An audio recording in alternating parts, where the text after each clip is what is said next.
Екінші бөлім.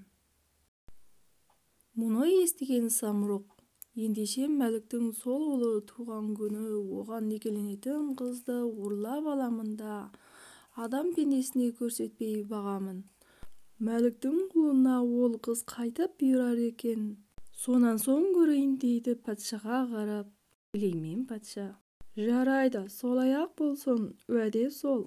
Қызды зияндаушы болмайсың. Істің ақырын күт, кезді кезінде көрерміз, депті.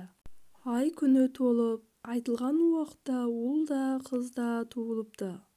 Аңдып жүрген самұрық қызды туа сала ұрлап кетіп, неше қабат теңіздің ар жағындағы адам пендесі бара алмайтын ен тау, ну орман ішіндегі заулым ағашқа салынған ұясына апарып бағыпты. Қыз осы самұрық ұясында есейіп өсе беріпті. Самұрықтан басқа ешқандай тірі мақұлық көрмепті. Тіл де білмепті. Ішіп-жем самұрықтан жылы ұяда көсіліп жатқан көк теңізге мөлдіреп қарап отыра беріпті.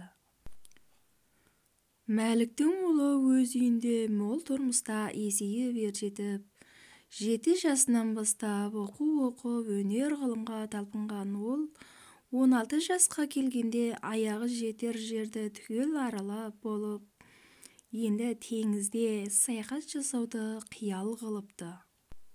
Баласының бұл ойынан хабар тапқан Мәлік: «Балам, теңіз жолы қатерлі, сен менің жаралғаннан көрген жалғыз қызығымсың.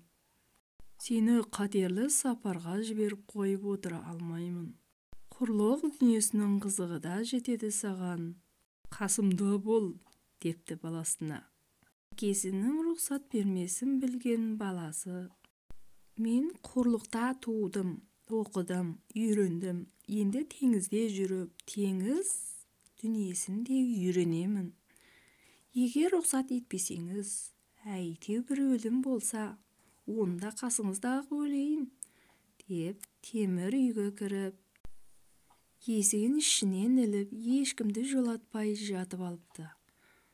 Қанша ақылшы, кеңесші барса да бірде-біріне тіс жарып жауап бермепті. Ешбір амалы болмаған соң Мәлік ақылшыларымен кеңесе келіп, суда сүңгіп те, жүзіп те, сүңгіп те жүре алатын кеме жасатып, 40 нөкер қосып, ақыры баласын теңізге саяхатына шығарып салыпты. Теңіз айдынына шыққан бала көңілі лепіріп, теңіз тіршілігін тамашалап жүре беріпті. Бір жылда ораламын деп әкесіне берген уәдесінде ұмытыпты. Күндердің бірінде өзіне таныс емес шалғай теңіз айдынында келе жатқанда дауыл тұрып, кемесі ғарық болыпты. Суға кеткен тал қармайды, жан бермек оңай ма? Хан баласы жан таласып, кемеден сынған бір тақтайға жармасып, әлде қандай елсіз орманнан барып шығыпты.